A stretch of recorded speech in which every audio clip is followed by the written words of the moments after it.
Selamat pagi menjelang siang, Bapak Ibu semua yang sudah setia mengikuti Postpreneur kita hari ini di 26 September 2024. Postpreneur kita hari ini memasuki episode yang ke-132. Hari ini kita akan membahas mengenai strategi terbaik seperti apa gitu ya untuk mengintegrasikan media sosial dan platform e-commerce gitu. Karena sesuai dengan nama kita ya, Postpreneur. Jadi Postpreneur ini diadakan oleh Pak Joni Eka Putra, beliau adalah foundernya, dengan tujuan untuk menciptakan entrepreneur-entrepreneur baru, Bapak Ibu. Sehingga teman-teman dari BUMDes UMKM, koperasi yang ada di Indonesia, ini bisa berkembang, bisa masuk ke dunia digital marketing. Hari ini kita kedatangan tamu yang spesial, nanti ada Mbak Fitri yang akan memberikan pemaparan. Nah, sebelumnya, Pak Joni, apa kabar Pak? Beliau ini foundernya Kabar nih Pak. baik, kabar baik Pak Riki. Baik ya. Nah, Pak Jon boleh dibuka Pak postpreneur kita ke 132 hari ini Pak, silakan. Oke, terima kasih Pak Riki. Assalamualaikum warahmatullahi wabarakatuh. Selamat pagi, salam sejahtera bagi kita semuanya. Yang saya hormati Bu Fitri Novelia, narasumber kita yang webinar kita yang kali ini. Terima kasih Bu Fitri sudah hadir di postpreneur kita yang ke-132. Beliau juga teman saya di doctoral student di UPI, Pak Riki. Satu kampus, satu kampusnya Bu Fitri. Kemudian ya, saya hormati juga Pak Riki, teman saya untuk mengadakan kita acara ini. Kita sudah mengadakan acara ini sudah hampir 3 tahun lebih ya. Nah, webinar kita setiap pekan kita hadirkan tema-tema yang mempunyai kebutuhan bagi para pelaku usaha. Juga para peserta yang sudah join di webinar kita kali ini, terima kasih banyak sudah bergabung. Memang kegiatan bagi teman-teman yang baru bergabung, ini kegiatan kita yang 132, kita membuat acara ini setiap pekan, setiap Kamis jam 10, webinar gratis, tema-tema tentang digital marketing, tentang media sosial, tentang ekspor, tentang konten, tentang ads, dan sebagainya. Silakan teman-teman ikuti dan stay di grup WA kita atau grup Telegram kita untuk dapatkan info-info lanjutan tentang webinar, tema-tema webinar selanjutnya. Pos Indonesia juga mengadakan acara ini juga untuk men-sharing tentang layanan Pos Indonesia. Seperti ada 2 platform digital kita di Pos Indonesia, yaitu di aplikasi Postpay dan aplikasi Pos Aja. Silakan di-download di Play Store untuk kemudahan transaksi layanan di pos. Postpay itu tuh layanan keuangan, kalau Pos Aja itu tuh layanan kurir. Jadi kita merasa seperti kantor pos jalan genggaman tangan. Silakan nikmati. Kan ikuti aja tahapan-tahapan untuk download di Play Store maupun di App Store. Tema kali ini cukup menarik dan tema sebelumnya memang tentang e-commerce, sekarang tentang media sosial untuk dikonek dengan e-commerce. Ini bagaimana ceritanya nih Bu Fitri ini salah satu founder ya, founder dari Fabulous FBL Group ya di Bandung. Beliau juga pebisnis ya, aktif di media sosial juga, dan kita dapatkan insight-insight yang menarik nih bagi kita semua, bagi para pelaku usaha atau calon pelaku usaha untuk bisa menerapkan di tempat usahanya. Sekali lagi Mbak Fitri, Bu Fitri, terima kasih banyak sudah hadir. Sekian, terima kasih. Ikuti webinar ini sampai selesai. Nanti Bu Fitri akan sampaikan sampai sekitar jam 10-an lah. Terima kasih. Assalamualaikum warahmatullahi wabarakatuh. Terima kasih Pak John. Jadi Bapak Ibu sekalian, Postpreneur ini kita adakan setiap hari Kamis gitu ya, untuk mendukung perkembangan teman-teman BUMDes, UMKM, dan koperasi yang ada di Indonesia. Karena kami lihat teman-teman UMKM, BUMDes, maupun koperasi, ini sebenarnya memiliki produk-produk sebenarnya yang luar biasa ya Pak John ya. Betul Pak Riki, bahkan untuk ekspor pun kita ada yang sudah handle juga ya. Dari Nah, desa, kemudian beberapa di daerah Jawa Timur maupun Jawa Tengah, kita sudah hmm. menangani, ada yang mengirim sampel melalui layanan pos ya, menggunakan layanan pos ekspor maupun layanan EMS. Nah, itu. Maka dari itu dari PT Pos dengan IAK ini kita rutin mengadakan webinar supaya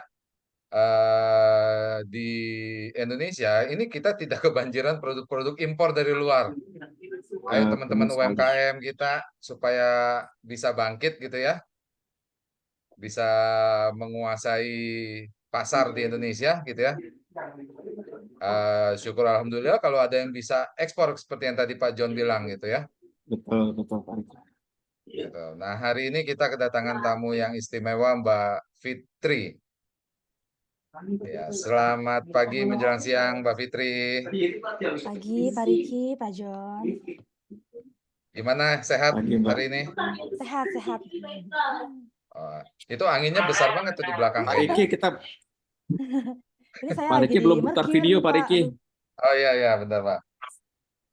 Tunggu. Ini agak kendala di videonya. Soalnya saya lagi ganti laptop. Oh, iya. Oke.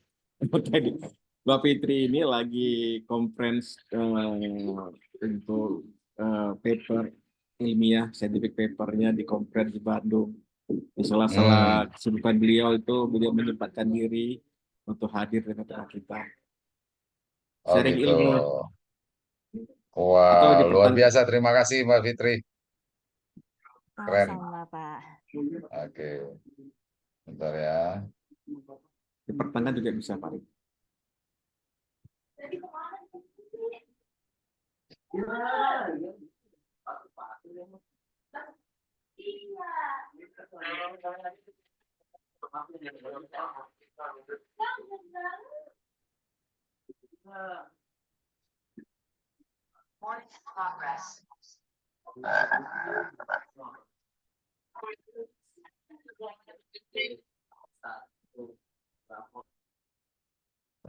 Ya, sebentar kita akan saksikan company profile dari PT Pos Indonesia.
Setiap hari ada banyak sekali aktivitas jual beli yang terjadi di sekitar kita. Agar kegiatan tersebut bisa berjalan dengan lancar dan ekonomi terus tumbuh, pengiriman logistik memiliki peran yang sangat besar. Di era digitalisasi saat ini, pengiriman logistik juga harus akurat dan mudah dijangkau semua orang. PT Pos Indonesia hadir sebagai end-to-end logistic partner yang dapat digunakan semua orang dengan infrastruktur logistik terlengkap dari hulu hingga hilir. Didukung oleh 3 grup perusahaan, menjadikan Pos Indonesia menjadi postal operator paling kompetitif. Terdiri dari jasa logistik oleh PT Pos Logistik Indonesia, jasa keuangan oleh PT Pos Finansial Indonesia, properti oleh PT Pos Properti Indonesia.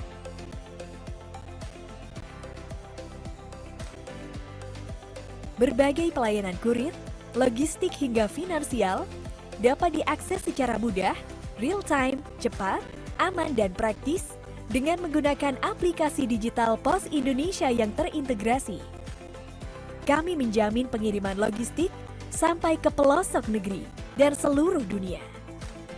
Kami juga telah menjadi solusi bagi lebih dari 1 juta UMKM dan 4.700 korporasi. Didukung oleh 10.000 armada, baik darat, laut, dan udara di seluruh Indonesia yang siap melayani pelanggan setiap harinya. Logistik Pos Indonesia telah berkontribusi besar dalam kemajuan perekonomian di Indonesia, baik kegiatan ekonomi di wilayah terpencil, terdalam, terdepan, dengan pelayanan prima mulai dari antar jemput, pengemasan, sampai dengan asuransi. Pos Indonesia melayani berbagai bentuk pengiriman, didukung oleh supply chain yang lengkap, mulai dari contract logistics, project logistics, hingga fulfillment center.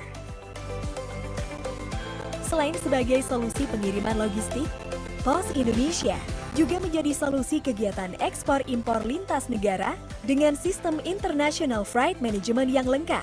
Setiap perpindahan barang mulai dari gudang, pelabuhan, atau bandara, hingga tiba di tempat tujuan, selalu dimonitor menggunakan metode point-to-point dengan koneksi yang bekerja sama antar negara.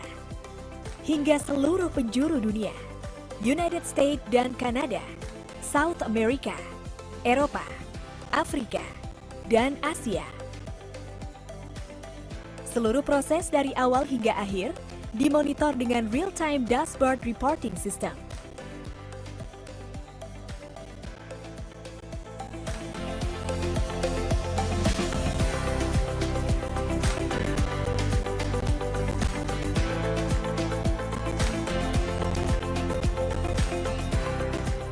Memiliki fulfillment operation system dari inbound, storing sampai dengan outbound delivery untuk menjaga kualitas pengiriman barang.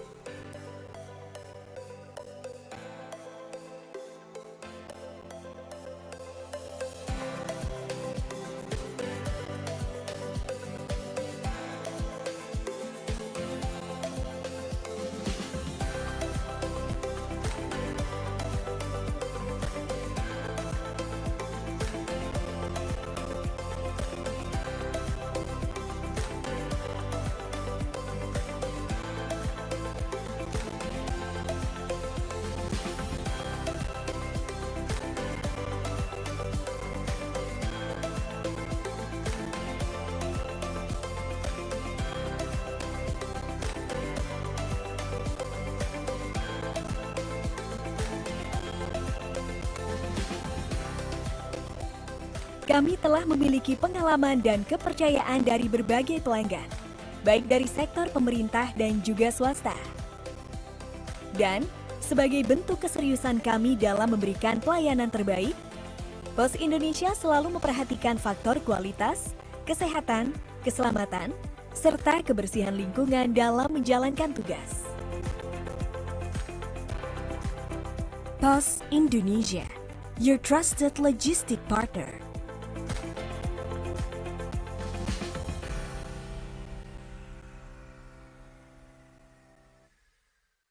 Mau hidupmu jadi lebih mudah dan juara?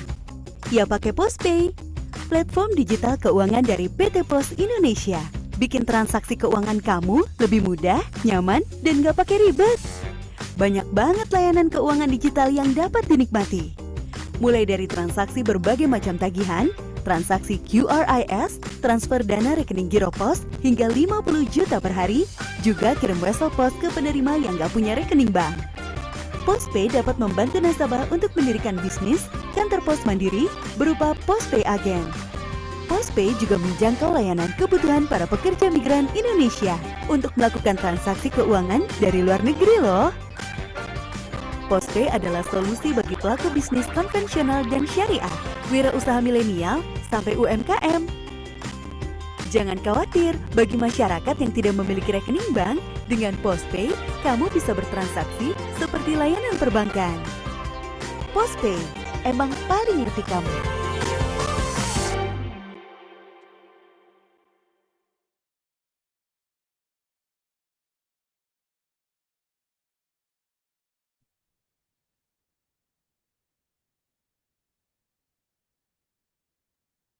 Ya, kita sudah saksikan bersama transformasi yang sudah dilakukan oleh PT Pos Indonesia.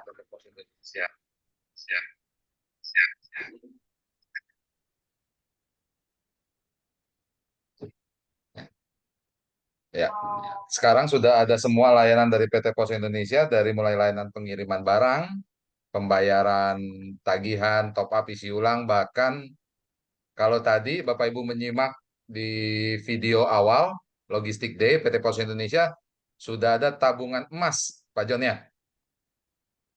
Betul, Pak Riki. Sudah ada di Oh, Postpay. ya. Kirim barang, kirim surat bisa, kirim duit juga bisa ya Pak Jon ya. Bisa Wah, kirim ke rekening bank bisa, kirim ke yang tanpa rekening juga bisa. Akan diantar uangnya ke rumah. wih, mantap. Namanya Wesel Pos. Wesel Pos. Ini Bapak Ibu ini kenangan masa-masa kuliah dulu pasti nih pakai Wesel Pos. Menunggu akhir bulan kiriman uang dari rumah. Oke. Benar, Pak Selamat Riki. siang Mbak Fitri. Siang, Pak Riki, Pak Jon. Terima Selamat kasih sudah siang, hadir. Pak. Ini topiknya hari ini bagaimana mengintegrasikan ya Iya, Pak. media sosial dengan platform e-commerce. Ya, atau marketplace. Ah, karena sekarang ini eranya jualan online soalnya Pak Jon ya. Betul. Oke, Mbak Fitri, silakan memberikan sedikit ilmunya buat kita semua, gitu ya. Sedikit tambahan informasi bahwa peserta Zoom, teman-teman masih kita mute suaranya, tujuannya supaya nanti nggak muncul suara-suara sumbang. Nanti ketika selesai di akhir pemaparan Mbak Fitri, kita baru buka mikrofon teman-teman untuk melakukan sesi tanya jawab diskusi. Gitu. Nanti kalau mau interaksi mungkin lewat kolom chat nanti Mbak Fitri. Ya, oke. Gitu. Oke. Waktu dan tempat kami persilakan Mbak Fitri. Oke, terima kasih Pak Riki, Pak Jon. Saya izin share screen ya. Apakah muncul di layar? Sudah, sudah. Oke, sudah muncul ya, Bapak Ibu. Suara saya terdengar? Terdengar walaupun agak sedikit Kedengaran, kecil. kedengaran, Mbak. Kedengaran, Mbak. Mungkin boleh Suaranya, dibesarkan. suara saya kedengaran nggak? Nah, sekarang lebih jelas. Kedengaran. Lebih jelas. Nah, Oke. Ya, Bismillahirrahmanirrahim. Assalamualaikum warahmatullahi wabarakatuh. Bapak Ibu Waalaikumsalam. sehat-sehat dimanapun Bapak Ibu berada. Yang terhormat kepada Pak Joni, Pak Joni Eka Putra yang sebagai rekan S3 saya sudah memberi kesempatan nih buat saya ngisi materi di hari ini. Feel honor banget loh saya Pak diundang sama Pak Joni. Ada salam dari Pak Weda. Salam dari Pak Weda Pratama Oke, katanya. sama-sama. Kemudian Pak Riki Ya, juga, terima kasih sama-sama. Pak Riki sudah membantu mewadahi acara ini. Ini terima kasih Mbak Fitri. kesempatan yang luar biasa. Apalagi tadi saya dengar sudah ke 132 episode. Itu wah amazing ya, luar biasa. Saya sempat baca portfolio yang sebelumnya, archive yang sebelumnya, luar biasa ya. Saya rasa sudah banyak sekali topik-topik, tema-tema yang sudah dihasilkan dari acara ini. Sudah 3 tahun lebih, itu luar biasa, masih sustain ya. Oke, untuk kali ini saya akan membawakan sedikit insight ya. Kita berbagi pengalaman karena saya praktisi pebisnis lah ya, sudah 12 tahun. Dari tahun 2012 awal sampai tahun 2024 saat ini insya Allah. Kali ini temanya kita tentang strategi terbaik dalam mengintegrasikan media sosial dan platform e-commerce. Karena antara media sosial dengan e-commerce itu dua hal yang berbeda ya. Similar tapi berbeda. Oke. Nah, kita masuk ke portfolio saya dulu ya Bapak Ibu supaya kita kenalan, supaya Bapak Ibu tahu siapa sih yang lagi bicara gitu kan, tak kenal maka tak sayang. Oke. Ini Instagram pribadi saya, nama saya Fitri Novilia. Kalau orang deket saya biasa manggil saya Didi, tapi kalau misalkan secara formal seperti ini biasanya dipanggil Bu Fitri. Oke. Kemudian ini ada beberapa aja screenshot dari usaha saya ya. Yang paling utama di Fabulous Grocer, kami menjual pakaian wanita ya, menjual pakaian wanita. sudah lama, sudah 12 tahun, baik online, baik offline, maupun kita sudah sempat juga buka baby untuk men juga ada, dan merambah ke tas seperti itu ada juga. Ya, itu sekilas tentang saya. Jadi saya ini saya sudah menikah, memiliki 2 anak. Jadi saya dari 12 tahun yang lalu sampai detik ini saya menjalankan bisnis. Dari zaman saya masih kuliah S1 sampai saya sudah S3, saya bisnis di bidang fashion ini, dan saya tekuni sampai detik ini seperti itu. Cuman mungkin perbedaannya setelah ketika saya terjun di S3 semenjak tahun lalu, enggak sih, dari S2 sampai S3, tidak hanya berbisnis, tapi saya juga terjun ke social entrepreneurship-nya. Jadi ya seperti ini contohnya, jadi berbagi pengalaman juga. Jadi tidak hanya sekedar berjualan, tapi saya juga membagikan insight-insight untuk para UMKM yang mungkin baru mau, atau ya sama-sama sudah berjalan tapi kita sama-sama ada kendala seperti itu ya. Nah, di sini kita akan masuk ke milestone atau rekam jejak saya. Jadi kita secara singkat aja, dari tahun 2011 akhir ya, 2011 akhir sampai 2013 itu saya dulu memanfaatkan yang namanya Facebook, Twitter, BBM, BlackBerry Messengers, itu saya jual palu gada. Palu gada itu kayak singkatan ya, apa yang lo mau gue ada. Nah, itu seperti itu. Jadi dulu itu saya karena masih belum ada arah jualan, ya karena apa yang ada supplier, ya saya ambil aja, saya jual-jualin. Nah ternyata alhamdulillah tuh saya bisa ngumpulin modal di situ. Kemudian 2014 sampai 2015 saya sewa kios di apartemen Gateway, ya sama dari traffic utama dari online tapi saya giring ke offline. Kemudian 2016 sampai 2017 marak nih Instagram, saya manfaatkan Instagram, media sosial. Kemudian saya juga buka di ruko di berbagai lokasi di Bandung. Terus 2018 sampai 2021 nih, ini titik krusialnya.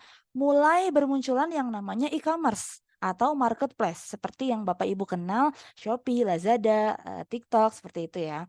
Itu kemudian diiringi dengan saya juga buka beberapa cabang-cabang offline di beberapa kota di Jawa Barat. Nah, kemudian terakhir di 2022 hingga detik ini, karena kita mengalami yang namanya pandemi ya, pandemi COVID, tentu untuk usaha-usaha yang sifatnya bukan kebutuhan utama, bukan kebutuhan primer seperti makanan seperti itu, kami akan sangat terdampak. Ya, karena saya usahanya adalah fashion yang bisa dibilang ada yang mengkategorikan sebagai kebutuhan sekunder, ada juga yang mengkategorikan sebagai kebutuhan tersier. Itu piramidnya itu tergantung perspektif orang gitu ya. Nah, yang pasti saya bukan ada di bisnis kebutuhan primer. Artinya apa? Artinya kami terdampak ya.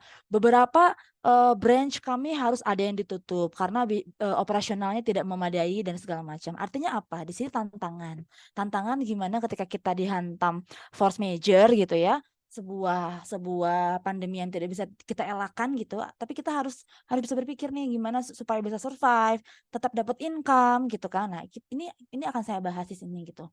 Dari tahun 2022 sampai 2024 ini saya mendalami optimasi tren TikTok Shop, Shopee, pokoknya semua marketplace yang memang secara data maupun faktualnya juga sangat digandrungi oleh para konsumen. Nah, ini sedikit aja, kita akan sedikit flashback tapi singkat-singkat aja. Ini dulu pertama kali saya coba buka kios di apartemen Gateway. Ya, karena saya tinggal di sana, saya belum punya rumah, belum punya apa-apa, saya masih ngontrak di apartemen Gateway. Ini kiosnya sangat kecil, sangat tidak proper ya, maksudnya tidak indah, tidak estetik, karena memang pada saat itu awareness-nya masih ya udah asal ada showroom gitu kan, gitu. Karena memang penjualan utama dari online. Tapi lumayan dari sini tuh saya giring tuh orang-orang, ini alamatnya datang. Nah, itu perjalanannya seperti itu. Kemudian ada bazar stand-stand bazar di mall, saya ikut gitu, kayak di BIP misalkan, di mana saya ikut. Untuk apa? Itu untuk awareness, reaching awareness-nya dulu kepada konsumen orang Bandung terutama, bahwa di Bandung tuh ada nih toko baju yang saya menjual aneka ragam dan yang pasti dulu tagline saya itu serba ada dan murah. Itu saya dulu sangat bersaing banget. Jadi benar-benar kalau kalian konsumen belanja kan, kalau di Bandung tuh ada yang namanya yang tren itu pasar baru. Kalau di Jakarta Tanah Abang, kalau di Bandung itu pasar baru. Nah, saya tuh dulu sangat berani bertarung harganya dengan pasar baru. Kita bicara ke senternya nih, misalkan orang silakan ke pasar baru Orang jual 100.000 tapi saya bisa jual cuma 50.000 sampai 70.000. Kenapa ya? Karena ada perbedaan margin. Pasar baru tentu harus ngambil markup marginnya tinggi karena mereka harus sewa kios, sewa segala macam maintenance itu mahal. Sedangkan saya kan tidak. Saya itu hanya ya seperti ini, misalnya ada event-event itu cuma bayar berapa, cuma untuk 2 minggu seperti itu. Itu akan mempengaruhi untuk harga jual kita. Pokoknya selama dalam periode dulu merintis itu saya keliling mall gitu untuk awareness aja bahwa nanti kalian kalau suka nih sama produk saya, boleh dong follow nih IG-nya. Jadi pada saat itu orang tuh belum main Instagram, Pak, Bapak Ibu. Pada saat tahun 2012, 2013 itu orang belum terjun ke Instagram, tapi saya sudah, ya. Orang tuh masih berkecimpung di Facebook. Nah, kalau saya Facebook sudah, Twitter sudah, BlackBerry Messenger sudah, ya. Tapi saya sudah terjun ke Instagram, yang lain belum. Nah, akhirnya saya dalami gitu. Saya memprediksi, saya forecast. Ini sepertinya Instagram ini sudah memenuhi kebutuhan semua orang. Orang pengen upload, orang pengen video, foto semua bisa difasilitasi. Dan ada yang namanya algoritma. Jadi orang bisa apa yang kita posting itu bisa menyebar. Artinya kan ini kesempatan buat saya. Dulu tuh 2013 saya sudah berpikir, ini kayaknya 5 tahun kemudian kalau saya dalamin terus oke nih gitu. Akhirnya saya dalamin. Nah, kemudian ini di samping itu sambil saya berjualan online, sambil saya ngumpulin modal, saya juga terus melebarkan sayap offline-nya. Kenapa sih Teh Fitri harus ada offline segala Teh? Kan kenapa nggak online aja biar menjangkau seluruh Indonesia? Pada saat itu zaman 2013 sampai 2017 itu belum ada yang namanya Shopee, belum ada yang namanya TikTok, Lazada, Bukalapak tuh belum ada. Artinya apa? Indonesia ini kan 280 juta orang saat ini, dulu 270 juta orang. Artinya tidak semua orang mengerti cara menggunakan internet, tidak semua orang juga punya akun Instagram, tidak semua orang juga tahu cara berbelanja online dulu pada saat itu, sehingga saya memfasilitasi. Kenapa tidak saya buka kios, buka ruko gitu ya, untuk showroom lah ya, untuk orang tuh bisa belanja langsung yang tidak bisa belanja online. Dulu saya memanfaatkan itu semua, ya. Kemudian ini contoh juga ruko saya tulisan Jakarta, yang tadi di Bandung ada 3 nih. Kemudian di Geger Kalong juga dekat UPI, terus dulu meledak sekali, semua mahasiswa UPI ke sana, terus di Bekasi, terus di Karawang, Cibinong, Cikarang, Bogor satunya lagi, dan berbagai macam cabang saya. Artinya apa? Ini perjalanan, Bapak Ibu. Ini perjalanan ya. Kenapa misalkan Teh Fitri, tapi gimana dong Teh Fitri nih semenjak pandemi? Betul. Ini saya akan menceritakan milestone-nya gitu ya. Artinya saya telah mengalami beberapa migrasi-migrasi kejadian-kejadian yang panjang gitu. Jadi saya mengalami momen di mana ketika saya berjualan meledak banget. Saya mengalami ketika tidak ada orang yang datang ke toko satu orang pun karena emang dibatasi PSBB yang itulah pembatasan itu sosial berskala itu, yang jadi nggak boleh keluar rumah, orang tuh harus work from home, nggak boleh kemana-mana. Toko saya juga disegel sama Satpol PP karena toko yang bukan bahan pangan tidak boleh dibuka. Itu pukulan yang berat bagi saya, UMKM, dan bagi yang lain gitu ya. Nah, artinya apa? Bisakah kita semua, saya mengembalikan kejayaan offline store itu? Tentunya kita harus bisa beradaptasi dengan tren sekarang. Oke, artinya apa? Saya hanya ingin memberikan insight mumpung saya ada kesempatan dengan Bapak Ibu. Ketika nanti trennya itu muncul lagi, Bapak Ibu akan tahu, kok bisa sih Teh Fitri setiap buka cabang dimanapun tuh pasti meledak. Meledaknya sampai benar-benar orang tuh rebutan gitu, padahal nggak murah, harganya lumayan ya stabil, tidak murah-murah banget tapi stabil gitu. Nah, nanti saya akan kasih tahu bagaimana cara beriklannya baik online maupun offline-nya. Ya, nah ini saya akan sedikit gambaran aja ya untuk offline store. Kalau misalkan Bapak Ibu merasa enggak buat apa, kan saya emang tokonya online, Teh Fitri, untuk apa sih saya mempelajari offline?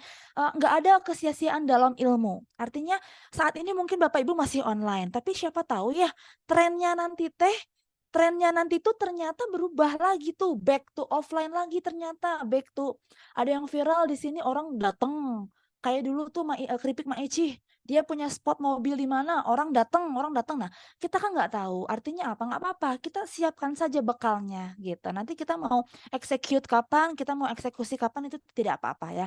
Yang pertama, iklan by demografi.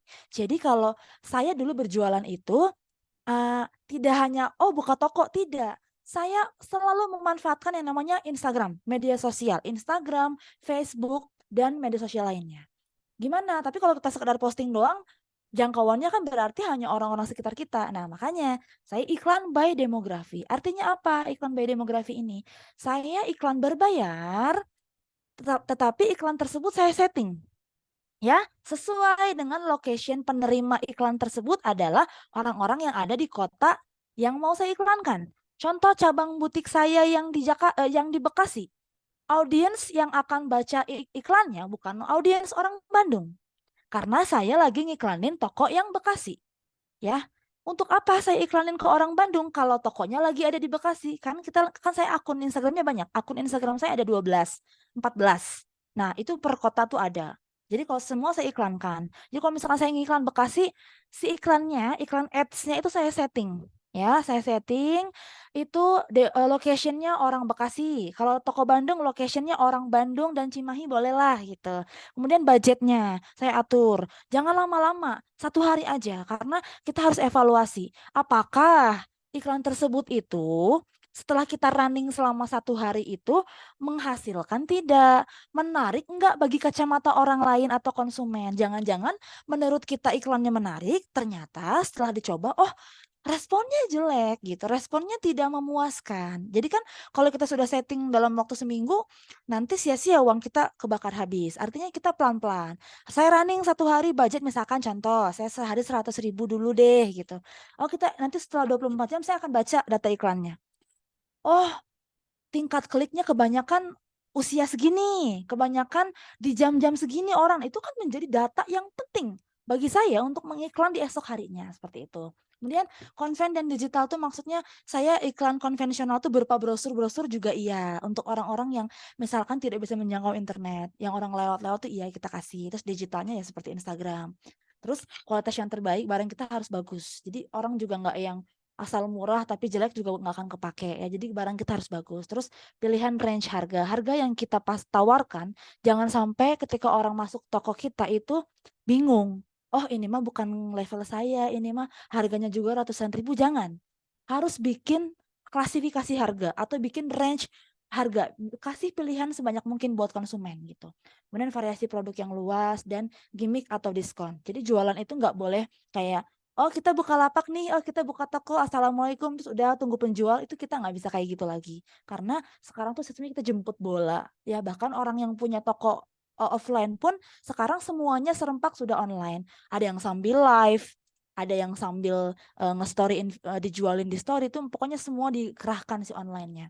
Nah yang terakhir yang paling penting, know your why, ketahui kenapa sih kalian harus belanja nih ke toko ini. Alasannya apa? Kita harus kasih alasan. Jangan sampai apalagi untuk toko yang lokasinya bukan di mall. Misalkan kayak dulu saya kan lokasinya bukan di mall. Saya di jalan-jalan raya, di pinggir jalan raya.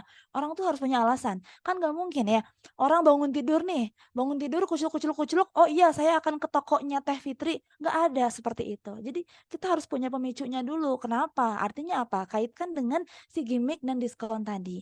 Kita posting di Instagram. Guys, hari ini nih, cuma hari ini aja. Hari Sabtu ini, tanggal ini, minggu depan udah nggak ada. Di toko kita kalau yang beli segini dapat ini, dapat ini, dapat. Nah, seperti itu. Artinya kan itu kita pun memberikan alasan. Kita memberikan alasan kepada konsumen, oh iya, ya saya harus ke tokonya Teh Fitri karena ada promo yang tidak akan terjadi 2 kali. Seperti itu. Nah, kemudian sosial media e-commerce dan marketplace yang populer saat ini. Seperti yang Bapak Ibu tahu ya, ada perbedaan yang antara sosial media dan marketplace atau e-commerce ya. Instagram itu namanya media sosial. Media sosial karena dia tidak memiliki transaksi belanja yang langsung di tempat. Jadi orang itu kalau jual di Instagram itu diarahkannya ke WA ya atau ke e-commerce atau ke Shopee dan segala macam, tapi tidak bisa pembayaran langsung di Instagram, makanya dia masih disebut sosial media. Nah, saya mau kasih tahu aja nih bocoran buat Bapak Ibu, takutnya Bapak Ibu belum tahu. Instagram itu algoritmanya berubah-ubah. Jadi per sekarang kita sedang berbicara ini per hari ini, yang tadinya kalau saya posting bisa nyebar sampai 90% ke followers kita, per hari ini banget Instagram hanya akan nge-share ke 30% followers. Ya, Jadi kalau saya posting, yang nyampe ke followers Bapak Ibu cuma 30%. Bapak Ibu punya followers 100 orang. Berarti hanya akan nyampe ke 30 orang. Dari 30 orang ini belum tentu dia buka HP. Gitu. Ya, jadi udah makin berkurang lagi. Kenapa? Karena Instagram itu sekarang trafficnya sudah sangat crowded. Instagram sekarang fokusnya ke Reels. Jadi Instagram menjanjikan barang siapa yang pengen algoritmanya diviralin, gitu kenceng, postingannya rame gitu, masuk ke explore, dia harus upload video, bukan foto. Jadi video yang memiliki engagement yang tinggi, orang banyak like, orang banyak komen, orang banyak ngeklik, nonton sampai akhir, itu semua ada poinnya. Jadi kalau orang sekadar Bapak Ibu upload foto nih, misalkan jualan baju, foto gitu, ya sudah, itu tidak ada poinnya, di skip sama orang. Tapi kalau misalkan si baju tersebut dibikin video, misalkan video konten kayak di TikTok nih, video konten pakai baju atau OTD, outfit of the day segala macam, orang kan tunggu nih sampai akhir videonya habis. Oh, dia tuh mau bikin style seperti ini. Nah, itu mempengaruhi. Ketika orang nonton sampai akhir, itu poin, sekian poin. Lalu ketika orang ngeplay lagi, Instagramnya tuh udah ditonton, dia teh pengen ngeplay lagi. Kita kan seringnya misalnya kita nonton konten viral, aduh apa tadi ya, kayaknya nggak jelas deh, kita nonton lagi deh. Semakin video tersebut di-share, ditonton ulang, di-share, di-like, di komen, itu engagementnya tinggi sekali. Jadi itu mah akan bertahan, bahkan sampai 1 bulan pun dia akan bertahan terus postingan kita. Itu tentu akan menguntungkan kalau kita gunakan untuk menjual produk kita gitu. Kemudian ada TikTok dan TikTok Shop. Nah, ini baru yang disebut dengan e-commerce atau marketplace ya.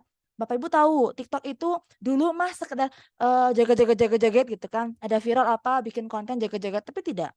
Per November 2022 itu sudah ada yang namanya TikTok Shop. Dan kalau saya bilang gini, ini pengalaman saya real ya. Bapak Ibu kalau pengen instantly to be rich, pengen cepet kaya ibaratnya gitu ya, itu jalan pintasnya lewat TikTok Shop gitu. Kalau lewat Shopee belum.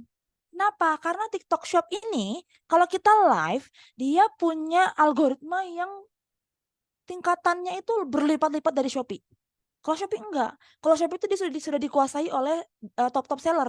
Tapi kalau misalnya TikTok Shop itu kalau kita menguasai triknya, dan saya punya triknya, itu orang tuh akan nonton dan itu pembeli kita akan membludak banget gitu ya. Kemudian nanti akan saya jelaskan. Kemudian ada Shopee. Seperti Bapak Ibu tahu, Shopee itu udah sangat terkenal banget ya. Itu mah endless ya. Jadi orang tuh nggak akan pernah berhenti untuk belanja di Shopee. Dia masih menjadi e-commerce paling unggul di Indonesia saat ini. Kemudian ada Tokopedia, Lazada, terus ada Facebook Marketplace juga. Jadi Facebook itu sekarang juga ada marketplace-nya Bapak Ibu. Nggak cuma sekedar Facebook doang, tapi ada marketplace-nya. Cuman memang pasarnya ya hanya sekedar ibu-ibu tok gitu. Kalau anak muda enggak menjangkau Facebook Marketplace. Anak muda larinya ke TikTok Shop atau ke Shopee gitu. Next, nah ini saya kasih trik ampuh bisnis di era digital. Nah, seperti yang tadi ya, kalau Instagram saya kasih tahu nih cara iklannya, cara biar viralnya gitu. Iklan di akun publik ini yang saya lakukan dulu dari tahun 2012 sampai 2017 itu saya paid promote ke akun publik.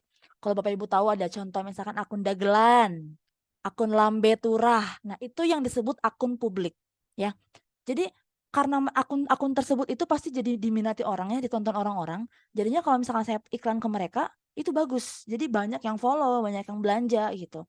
Kemudian ada paid promote artis, ada endorsement, collaboration, IG Ads yang saya ceritain tadi ya Bapak Ibu ya.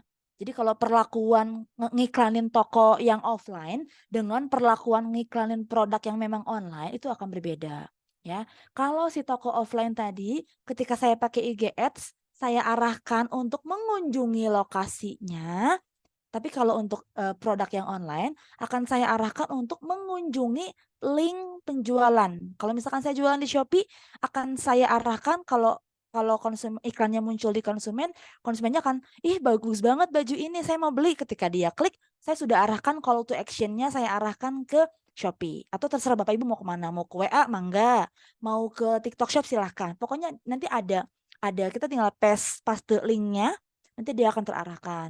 Biaya kita atur, usianya wanita atau perempuan, ya semua placementnya pengen di feed aja, atau pengen di reels aja, atau pengen di Instastory aja, semua bisa kita atur. Atau pengen juga sekalian tampil di Facebook kita, bisa. Semua ada. Tetapi tentu ada konsekuensinya. Jadi misalkan kita punya uang 100.000 untuk beriklan gitu. Tapi Saya mah pengen tampil di semuanya, di IG iya, di Facebook iya, silakan. Tetapi konsekuensinya jangkauannya tidak akan seluas ketika Bapak Ibu fokus hanya ngiklanin di Instastory doang atau di feed Instagram doang, itu akan berbeda gitu kan. Ya. Kemudian adakan giveaway rutin. Jadi bikin orang untuk selalu punya alasan mengunjungi akun kita. Gitu. Kalau kita hanya hard selling, jualan gitu ya, orang juga ya udahlah ini mah, maksudnya kalau aku nggak perlu mantengin gitu. Konsumen pasti nanti aja belinya kalau punya uang. Tapi kalau kita ngadain giveaway atau promo segala macam, itu kan ada alasan. Hari ini akun ini ada bagi-bagi apa, hari ini ada promo apa segala macam. Itu setiap hari itu harus ada ya. Dan gimmick ya. Contoh gimmick itu misalkan kayak, yang namanya Agus, kalau misalkan di bulan Agustus belanja aku diskonin 30% misalkan, dan macam-macam gitu ya. Kemudian di Shopee, nah kalau Shopee mah yang paling pengen saya tekankan adalah winning product ya. Shopee mah algoritmanya sangat mudah dibaca. Jadi ketika misalnya gini, saya pemula, saya ngelihat saya jualan kerudung misalkan, saya ngelihat ada orang jualan kerudung, dia laku. Cara saya mengalahkan dia hanya satu. Barang saya harus winning. Karena Shopee itu meninggikan yang sudah tinggi, menenggelamkan yang sudah tenggelam. Itu Shopee. Jadi ketika suatu produk dia algoritmanya sudah penetrasi yang sangat terus-terusan, dia akan terus makin bertahan di atas. Tapi ketika produknya nggak laku, jarang diminati, dia akan tenggelam, ketimbun sama pendatang-pendatang yang lain. Jadi artinya apa? Cara menang di Shopee adalah winning product. Produk kita harus top of mind, top of exposure. Harus paling atas. Gimana caranya? Tentunya perjalanan panjang. Tentunya produknya harus murah. Kalau ada orang jual kerudung 10.000, sanggup nggak jual di bawah 10.000 kira-kira? Itu PR. Atau dia 10.000 tapi fotonya jelek. Oke, saya jual 10.000 juga tapi foto saya bagus. Nah, kemudian permainan iklan. Karena winning product itu nggak ada yang gratis. Nggak ada. Semua winning produk yang Bapak Ibu lihat di Shopee itu mereka cost-nya luar biasa. Karena mereka mengeluarkan gila-gilaan, tetapi itu efeknya panjang. Ya, efeknya panjang. Dia ibaratnya ngeluarin gila-gilaan di awal, tapi produknya bertahan lama. Gitu. Kemudian pahami algoritma seperti yang saya bilang tadi. Saya kasih bocoran aja langsung gitu. Shopee itu algoritmanya sangat mudah ditebak dibanding yang lain. Selama produk kita diklik banyak, dibeli banyak, dimasukin keranjang banyak sama orang, udah, itu menang. Gitu. Cuman memang nanti saling bersaing aja. Nanti ada orang yang menjiplak, ada orang yang niru seperti itu. Kemudian kita kasih voucher dan program ya, yang banyak-banyakin aja voucher, walaupun cuma 1.000 gitu kan. Tapi kita bikin banyak. Kalau belanja 100.000, voucher 1.000, 2.000 itu nggak apa-apa. Daripada nggak ada sama sekali gitu. Kemudian ada iklan pay per click. Shopee, Instagram, semua punya jenjang atau jenis-jenis iklan yang berbeda. Ya, kalau Shopee itu namanya iklanku, iklan pay per click. Jadi kita atur bid kita gitu ya. Pada produknya mau 300 perak kek, mau 400 perak, atau bahkan sampai 1.000 segala macam. Biasanya Shopee itu akan merekomendasikan semahal-mahalnya. Sekali klik disuruh 4.000, wah jangan. Habis uang kita gitu. Tapi kita standar aja 500 perak seklik, apa 700 tergantung produknya. Pokoknya kuncinya semakin produk kita tuh sudah winning, udah banyak bintang, udah banyak yang beli, semakin murah biaya iklannya. Gitu. Jadi yang tadinya per kliknya itu 1.000, ya kalau ada orang klik berkurang uang 1.000, uang iklannya, saldo iklannya. Itu semakin winning produk kita, itu akan semakin murah. Karena dia sudah otomatis kesebar tanpa dibantu oleh algoritma gitu. Jadi semakin murah. Jadi cuma 200 perak. Nah, itu makanya orang mati-matian sampai jual rugi di awal itu ya hanya untuk nge-reach si winning produk ini supaya gimana produk kita ada di atas gitu. Kemudian bisa dibantu ads boost by Instagram. Jadi dikonekin yang tadi saya bilang, di Instagram juga iklan diarahin ke Shopee, itu juga bentuk usaha ya. Terus tentukan blue ocean atau red ocean. Jadi kalau dalam istilah pendidikan itu, bisnis itu ada yang namanya blue ocean atau red ocean. Jadi blue ocean itu Bapak Ibu jualan sesuatu yang beda, yang tidak bisa ditiru sama orang. Atau eksklusif lah ibaratnya mah. Contohnya button scarf gitu ya. Jadi kerudung tapi 500 ribuan itu kan gimana, kok bisa sih? Nah itu blue ocean. Kalau red ocean ya kerudung-kerudung yang murah, misalkan kerudung Bella Square yang 10 ribuan, 20 ribuan, nah itu namanya red ocean. Jadi wah itu zona merah, persaingannya banyak sekali gitu. Kemudian ada affiliate marketing, kita sudah bisa memanfaatkan affiliate dengan para selebgram atau bahkan ibu rumah tangga zaman sekarang itu sudah menjadi affiliator. Jadi udah pada bisa live sendiri tanpa produk, tanpa stok maksudnya. Dia produk ada, tapi dia hanya live aja, tapi dia tidak packing, tapi kita yang packing sebagai tokonya gitu ya. Itu namanya affiliate marketing. Kemudian Lazada, kalau Lazada kurang lebih sama ya, saya akan skip. Ini kurang lebih sama dengan Shopee tadi, nggak ada beda. Cuman memang kalau Lazada ini kekurangannya, saya kasih tahu kekurangannya. Kekurangannya Lazada ini polisi apa ya istilahnya? Polisi kebijakannya itu sangat lag. Jadi kayak penipuan itu wah marak banget. Kalau Bapak Ibu tahu misalkan kayak check out harga 10.000 dapat handphone iPhone. Itu kan penipuan. Ya kan? Padahal mah yang dikirim tuh dus kosong segala macam. Itu Lazada masih gila banget, masih berantakan banget. Sedangkan kan literasi setiap orang berbeda-beda. Ada orang yang langsung percaya, oh cuma dapat bayar 10.000 nge-check out mystery box namanya dapat iPhone. Di Shopee tuh nggak bisa kayak gitu. Apalagi di TikTok. TikTok sangat strict sekali gitu. Nah Lazada ini silakan kalau mau berjualan, cuman saya menyarankan lebih hati-hati saja, lebih mengecek sekali bagian keuangan Bapak Ibu gitu ya. Dan nah ini nih TikTok Shop ini yang saya sangat sarankan Bapak Ibu wajib mandatori untuk terjun di dunia TikTok Shop ini. Kenapa? Bapak Ibu kalau misalkan belum pernah itu ya, kalau yang sudah alhamdulillah, tapi kalau yang belum pernah, hilangkan mindset mengenai oh TikTok mah ada joget-joget, jangan. Tidak. Justru TikTok Shop ini membuat banyak sekali artis-artis ataupun ibu rumah tangga mendadak kaya gitu, kaya raya. Kenapa? Karena itu mereka sekalinya sudah bisa live streaming dan viral, itu wah luar biasa, itu pembelian tuh nggak berhenti gitu. Nah itu gimana sih caranya? Caranya ya sama kayak di Shopee ada winning produknya, pahami algoritmanya. Nah ini kelebihan algoritma TikTok Shop itu, Bapak Ibu, saya kasih triknya, ini trik daging sekali, yang saya tidak share kemana-mana. Ya saya share karena ada Pak Joni, teman saya, jadi saya share nih. Karena kan saya juga penjual di TikTok Shop, saya juga nggak mau dong ibaratnya kayak menambah-nambah saingan, tapi nggak apa-apa ya, rezeki udah ada yang atur. Saya kasih tahu trik yang sangat daging ya. Bapak Ibu kalau pengen live streamingnya banyak yang nonton atau bertahan lama, itu penuhi 3 hal. Ya, nggak 3 hal sih, sebenarnya banyak ya. Tapi poin-poinnya seperti ini. 1, bikin konsumen atau penonton harus diam ya, jangan keluar dari live-nya kita. Lewatin 5 menit pertama. Jadi kalau misalkan orang nonton muncul nih di home gitu, live-nya Bapak Ibu muncul, misalkan Pak Joni lagi live tuh jualan baju misalkan, muncul di saya, tapi saya ngerasa ini mah nggak menarik gitu, saya akan skip, saya akan cari ke live orang lain lagi. Nah itu jangan sampai seperti itu. Bapak Ibu harus bisa bikin audiens itu nonton dulu 3-5 menit. Kalau setiap audiens udah melewati itu, maka nanti akan dibantu sama TikToknya akan nge-boost sendirinya. Itu yang pertama. Yang kedua, penonton harus banget ngeklik salah satu keranjang. Jadi misalnya di TikTok itu kan ada keranjang kuning, ya ada etalase ya istilahnya, etalase kita, belanjaan kita. Misalkan yang A baju apa, yang B baju apa, pilihan-pilihan aneka baju gitu ya. Silakan nggak beli nggak apa-apa, tapi konsumen itu harus bisa ngeklik. Gimana caranya kita bikin ngeklik? Caranya gimana Teh Fitri? Nah kalau konsumennya nggak mau beli, gimana cara biar dia ngeklik? Caranya kita bisa setting harga insidensial, harga dadakan. Misalkan teman-teman siap ya, ini harga 100.000, tapi 5 menit saya kasih nih 70.000, mau nggak? Mau, siap-siap ya, saya ubah sekarang. Saya yang dadak ubah 70.000 dalam waktu 1 menit. Artinya apa? Orang tuh akan berbondong-bondong klik bahkan beli gitu. Nah itu ketika penetrasi sudah terjadi di awal sangat intens, ya intens dan serempak, wah udah itu udah kepegang. Ditambah lagi kita boost dengan iklan yang kita boost lewat iklan live streaming maupun iklan CPAS. Ada itu kalau misalkan ada kelasnya nanti panjang lagi gitu.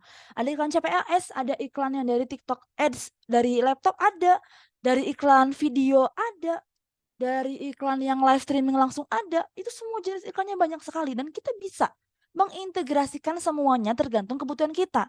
Yang pasti atur budgetnya, jangan sampai kita boncos gitu ya. Kemudian voucher program, betul. Jadi saat live streaming itu kita harus bisa keluarin voucher yang banyak. Jadi nggak usah kayak mahal-mahal, tapi 1.000 vouchernya, Rp1.000 tapi berkali-kali gitu ya. Kesannya kayak banyak gitu. Terus video konten kita harus bagus ya. Affiliate marketing yang saya bilang tadi. Jadi teman-teman saya pebisnis yang lain itu banyak yang sangat hidupnya itu bergantung pada afiliator. Jadi kalau misalkan afiliatornya lagi sakit nggak jualan, dia juga nggak dapat orderan. Nah, artinya apa?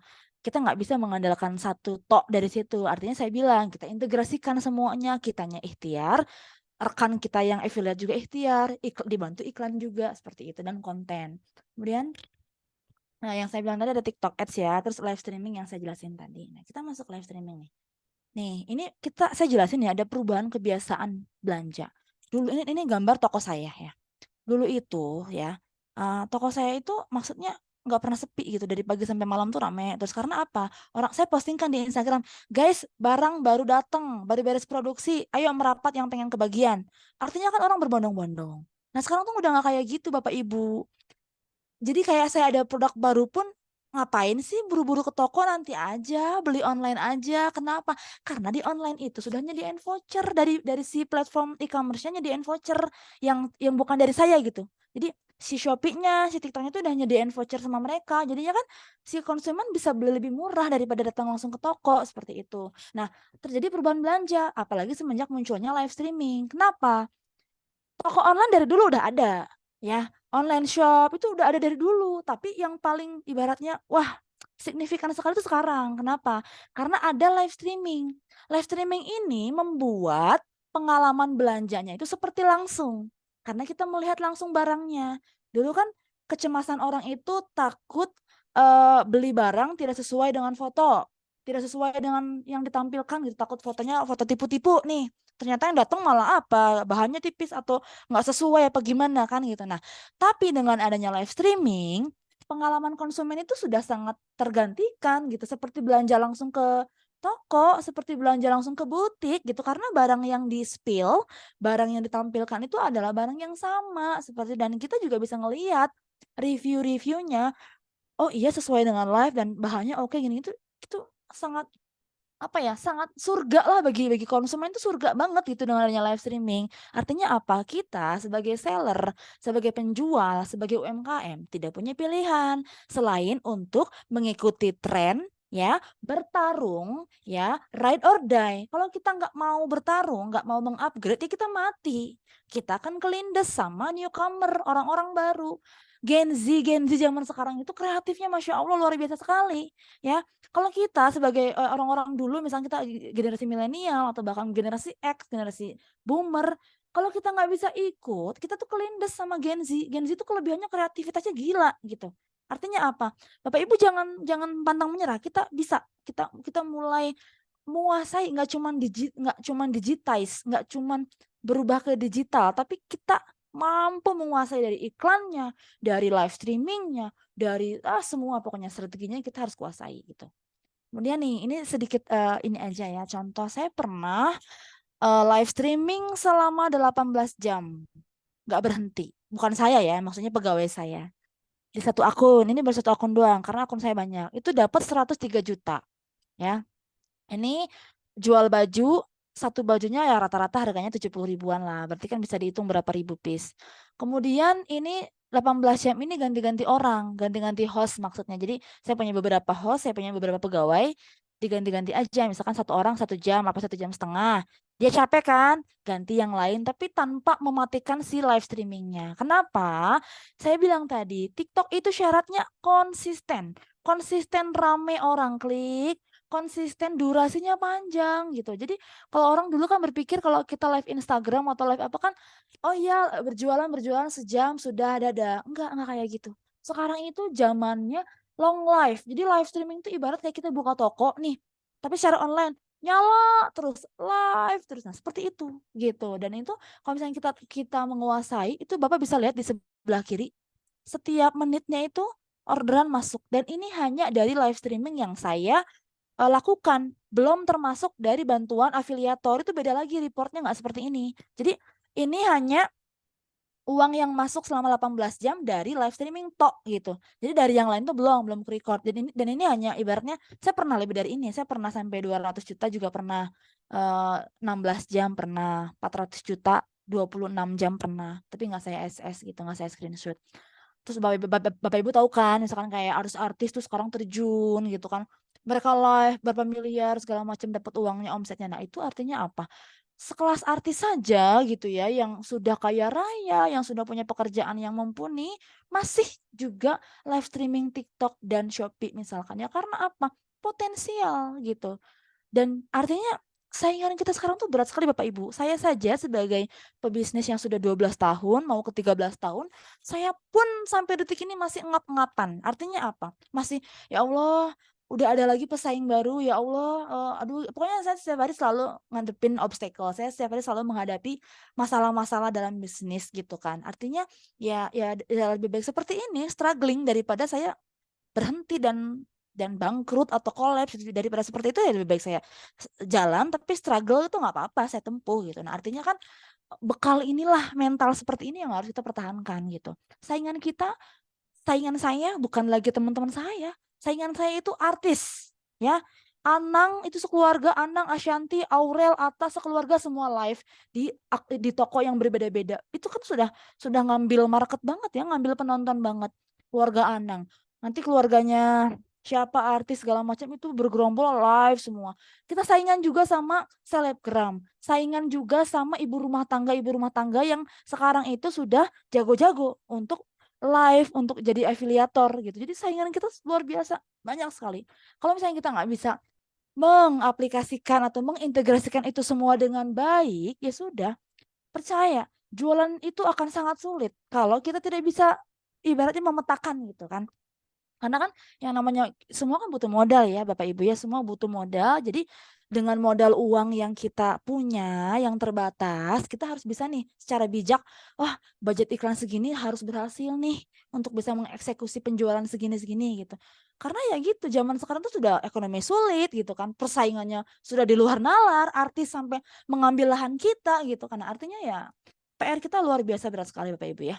Kemudian nah ini Bapak Ibu kalau misalkan saya pengen live nih, enaknya di mana? Nah, saya kasih tahu Bapak Ibu. Awareness atau kesadaran orang itu nomor satunya ke Shopee dulu ya. Baru ke TikTok, setelah itu ke Lazada, baru ke Tokopedia. Ya, artinya apa? Wajibnya Bapak Ibu harus live Shopee, nomor 2-nya wajibnya juga di TikTok Shop. Selebihnya sunnah, silahkan gitu. Ya, karena apa? Potensialnya di situ Bapak Ibu ya. Nah, kalau saya mengakalinya supaya apa ya? Supaya nggak apa ya, efisien aja kos pegawai saya tuh efisien. Jangan saya ngegaji orang untuk live, kita efisien karena kan live saya 24 jam ya. Live saya lagi ngomong ini, pegawai saya lagi live gitu. Jadi satu dua host itu di jadwal gitu ya, misalkan jam 6 sampai jam 8 siapa, itu kita pakai beberapa kamera. Taruh HP di depan. Ini untuk akun Shopee yang ini untuk akun TikTok ini. Nah, tapi kita atur keranjangnya supaya tidak membingungkan audiens. Kemudian hati-hati, tidak boleh menyebutkan merek si Shopee atau TikTok Shopnya secara gamblang ketika lagi live. Karena sekarang saya ngomong, oh silakan beli di TikTok aja. Tapi nanti layar Shopee marah. Loh kok kamu ngomong TikTok, kan kamu lagi live Shopee gitu. Nah itu nggak boleh, itu pelanggaran, langsung kena banned, penalti, kita nggak bisa live lagi. Kita siasati. Yang mau check out di toko oranye silahkan, yang mau check out di toko hitam silahkan. Pokoknya kita sudah ada komunikasi sendiri dengan para konsumen gitu. Kemudian, nah tipe-tipe live streaming juga macam-macam Bapak Ibu ya.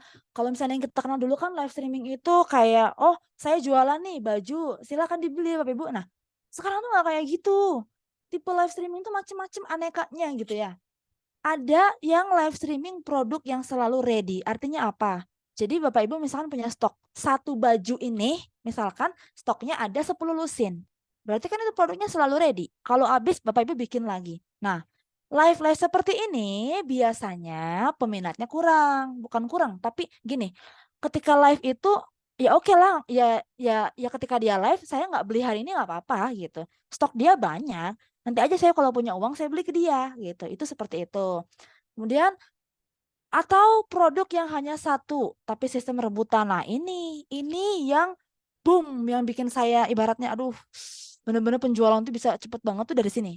Jadi produknya kayak misalnya saya lagi nge-sale tuh. Jadi orang udah bajunya udah baju pecahan gitu. Motifnya udah motif pecahan, warnanya udah nggak komplit gitu. Misalnya tinggal warna biru, tinggal warna ini gitu. Orang ukurannya tinggal ini, orang nggak bisa nawar, tapi saya banting harga. Nah, itu meledak banget. Karena apa? Ya orang nggak akan punya alasan untuk membeli nanti gitu. Impulse buying-nya atau apa ya bahasa Indonesianya impulse buying itu. Jadi hasrat untuk membeli secara tiba-tiba ya dorongan impulsif dari diri itu akan seketika terjadi gitu. Ya kalau saya nggak beli sekarang, aduh hilang ini kesempatan barang murah, barang sale cuma ada satu, mana rebutan sama yang lain gitu. Nah, nalurinya psikologi orang itu kompetitif gitu. Orang tuh biasanya nggak mau kalah.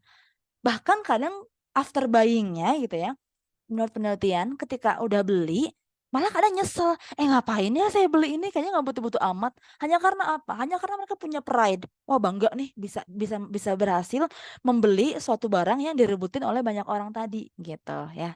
Tapi ini bisa kita manfaatkan sebagai penjual gitu untuk memanfaatkan psikologinya orang-orang seperti itu untuk impulse buying bisa digunakan gitu. Terus ada juga live yang sistem pre-order. Jadi pre-order itu dikirimnya nanti, kamu pesan sekarang, tapi dikirimnya nanti. Untuk apa beli? Tapi dikirim nanti karena kesempatan order hanya sekarang gitu. Jadi PO itu artinya barang ini tidak akan ada lagi.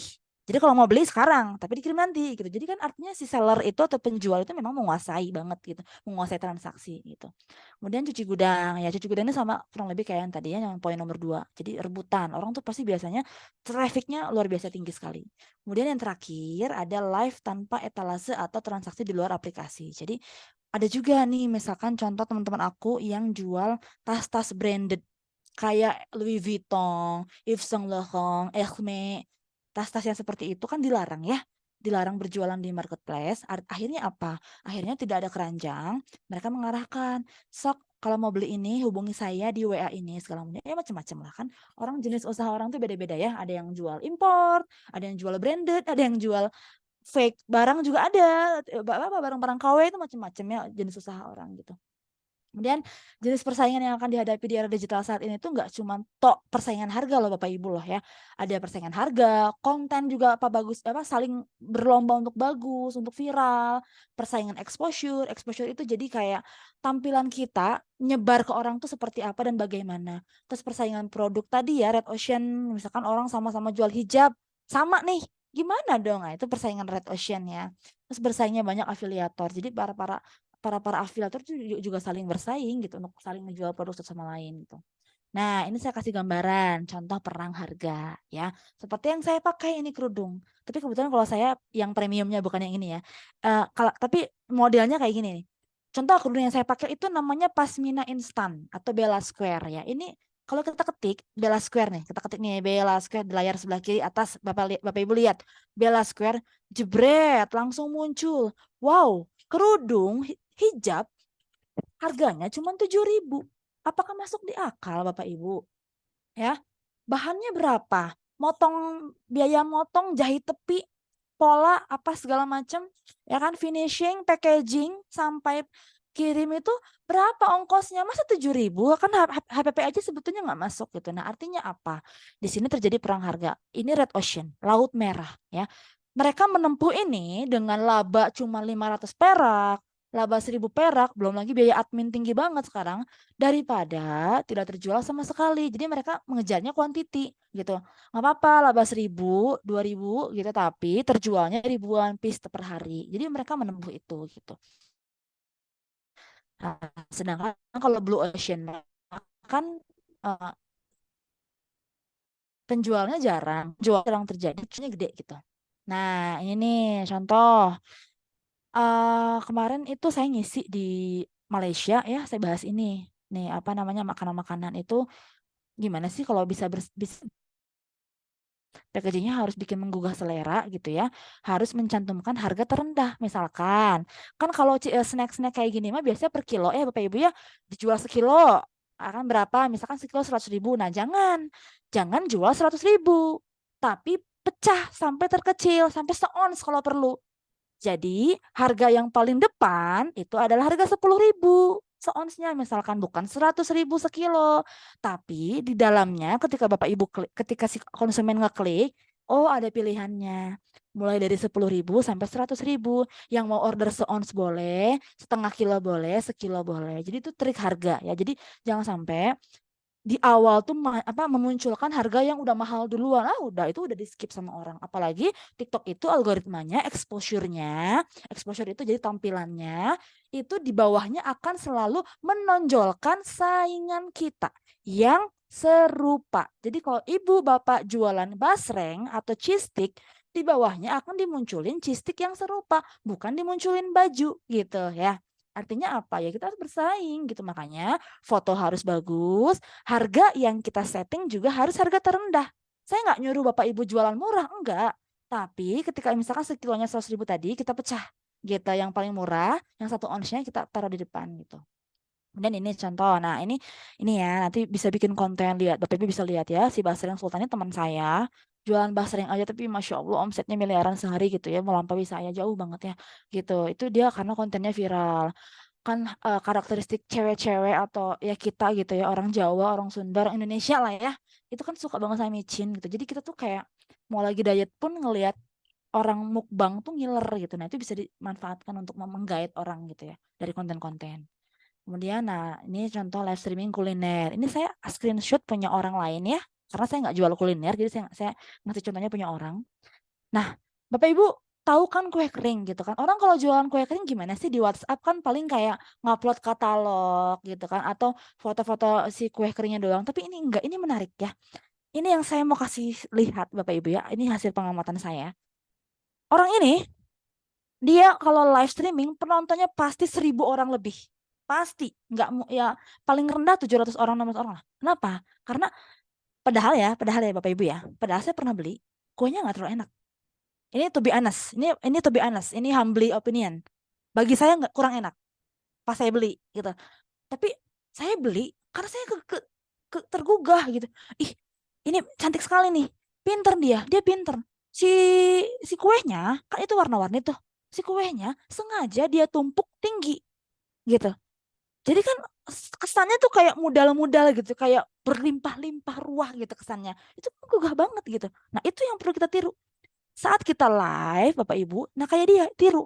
Makanan yang kita live kan, yang produk yang kita jual kalau makanannya Bapak Ibu, tumpah ruah kan di depan. Lihat, biar bikin orang tuh ngiler gitu. Contoh kalau misalnya saya live baju, si baju semua jenis aneka ragam motif yang lucu-lucu saya pajang di depan sampai background saya tuh penuh baju-baju yang lucu. Jadi kan orang tuh pas lagi nonton saya tuh nggak langsung skip. Bentar, itu di belakang kok ada motif itu lucu banget deh. Kayaknya mau lihat dong. Nah, artinya apa?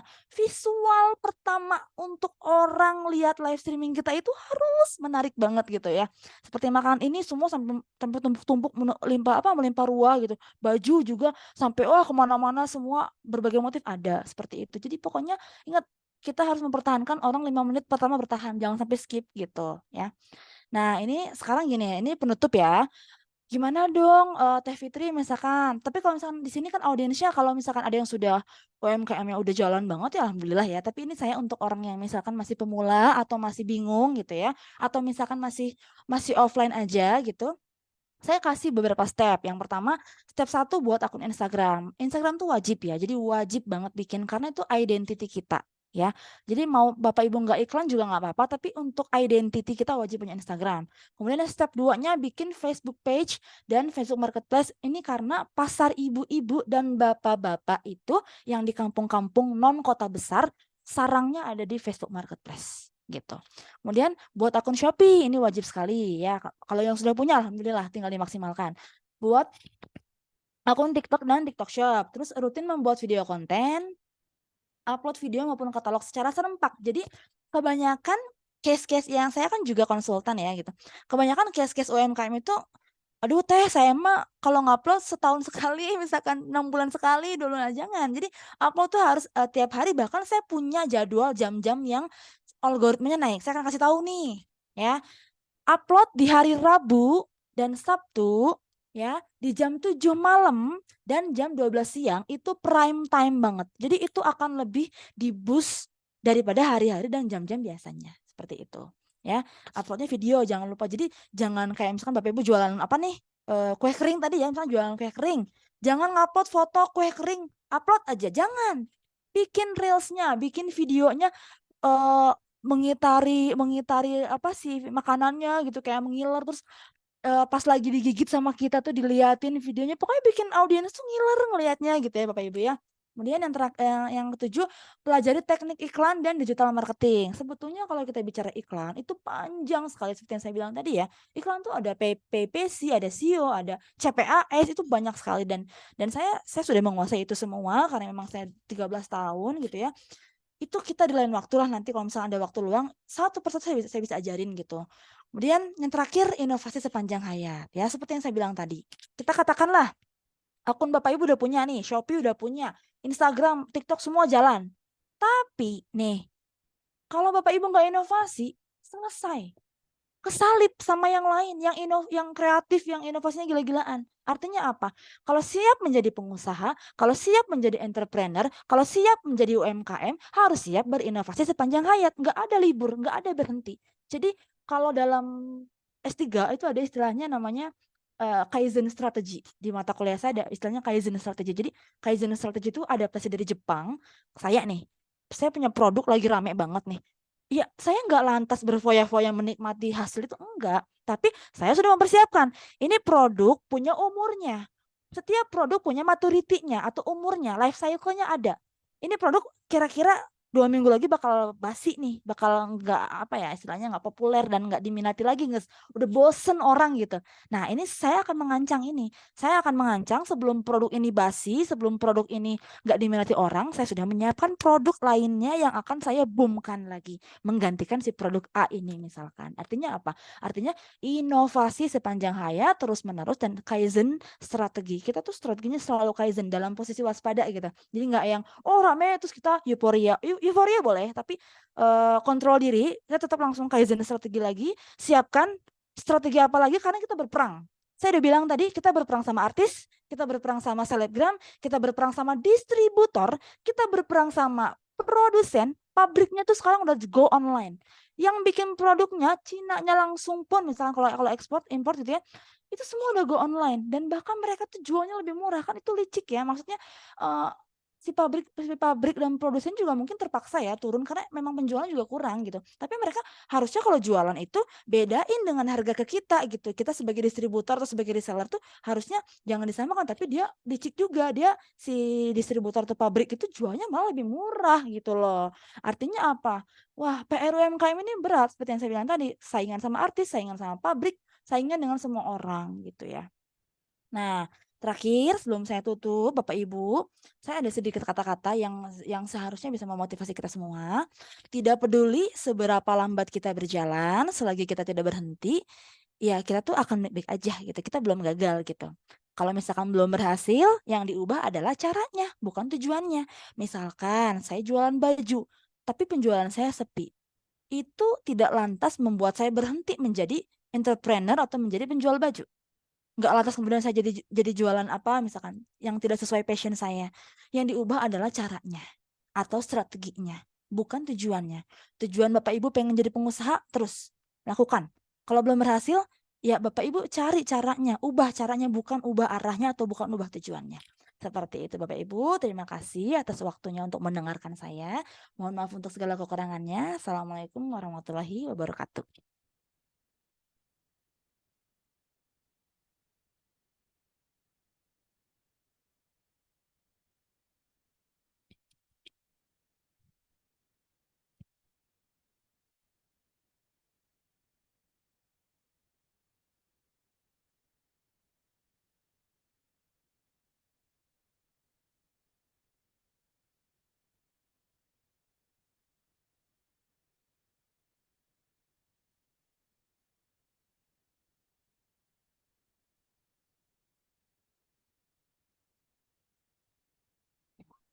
Luar biasa ini ilmunya nih. Bikin semangat jualannya Mbak Fitri. Ya. Semoga kita semua semangat ya. Ya, mudah-mudahan ya teman-teman bisa termotivasi dengan materi yang diberikan oleh Mbak Fitri nih. Gitu. Karena sesuai dengan targetnya IAK sama PT Pos, kita mau bikin entrepreneur baru sebanyak-banyaknya. Gitu. Oke, Ya. kita ada sedikit waktu untuk sesi tanya jawab buat Bapak Ibu yang ingin bertanya, silakan kita nyalakan mic-nya. Oke, silakan yang ingin bertanya.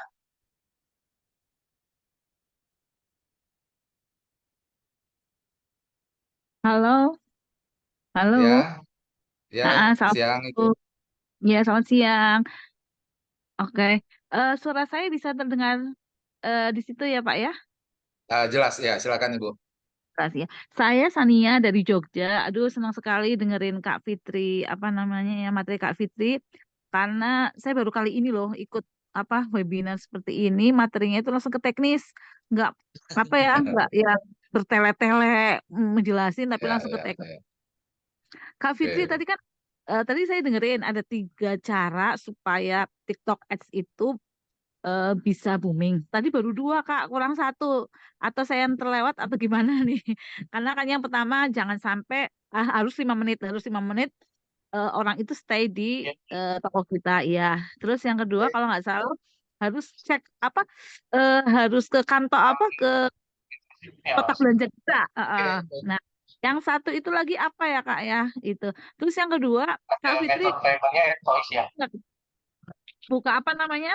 Buka untuk eh, kayak mentoring kita enggak Kak? Mentoring kita one to one atau grup atau apalah. Itu aja Kak. Terima kasih. Assalamualaikum. Oke, boleh Waalaikumsalam langsung dijawab Mbak warahmatullahi. Fitri. Ya, baik. Terima kasih Pak Riki kesempatannya. Salam kenal Mbak Sania tadi Mbak ya? Iya Ya, benar Mbak Sania. ya Mbak Sania. Oke. Tadi sebetulnya saya sudah sampaikan gitu ya. Yang pertama untuk TikTok live streaming ya, bukan TikTok Ads karena TikTok Ads dengan TikTok live streaming itu berbeda ya. Ketika live streaming tadi, yang pertama 5 menit pertama penonton harus stay. Ya harus stay. Artinya kan PR gimana caranya orang jangan skip. Itu yang pertama. Yang kedua, udah stay jangan diam. Audiensnya harus bisa ngeklik keranjang kita gitu. Enggak, jadi ada tahapannya. Jadi kalau misalnya orang like, orang komen sampai yang tertinggi itu share si live-nya itu ada poin-poinnya. Nah, orang harus klik keranjang kita entah beli atau enggak. Nah, yang ketiga itu sebetulnya tadi saya udah bilang dibantu dengan iklan. Jadi itu 2 sudah dilaksanakan supaya semakin cepat boostingnya, algoritmanya ketembus, dibantu dengan iklan. Iklannya bagaimana? Nah, iklannya seperti yang saya bilang tadi, iklannya itu banyak. Ada iklan lewat live langsung, ada iklan lewat TikTok Ads, ada iklan lewat CPAS, ada iklan lewat integrasi media sosial, itu banyak sekali. Jadi maksudnya bercabang gitu. Jadi kalau misalnya kalau misalnya Bu Sania tanya nih, Teh Fitri pakainya yang mana? Saya pakai semua gitu dan semua tergantung kebutuhan gitu. Kadang saya pakai CPAS tok, kadang saya pakai yang live streaming tok, kadang saya pakai semuanya karena emang lagi event besar gitu. Itu macam-macam, tergantung kondisi, tergantung pada saat itu gimana nih penontonnya lagi berapa orang, terus lagi tanggal tua apa muda nih gitu. Terus itu semua ada pertimbangan-pertimbangannya gitu. Yang pasti yang ketiganya adalah bantuan iklan atau boosting dari kita seperti itu Bu Sania. Kemudian terkait pertanyaan apakah saya ada mentoring atau enggak, ya saya sendiri adalah konsultan Bu Sania. Saya adalah konsultan UMKM yang sudah tersertifikasi oleh BNSP juga, kemarin bareng sama Pak Joni juga. Jadi ya saya sebetulnya di luar ini semua saya adalah konsultan juga untuk membimbing atau yang membantu para UMKM secara langsung, teknik dagingnya, bukan teori-teori lagi gitu. Kalau boleh tahu, kalau saya mau bertemu langsung dengan Mbak Fitri di mana ya Mbak? Maksudnya lewat apa nih Mbak? Nanti Saya bisa juga bisa, kontak Bu. Pak Joni aja kali ya, Pak Joni sama Pak Joni atau Pak Riki gitu, boleh. Oke. Terima kasih Mbak Waduh, Fitri. Iya, ini sama-sama Bu comblang saya Sania. nih. Macam pulang ya. Comblang. Iya, sukses ya Bu Sania bisnisnya.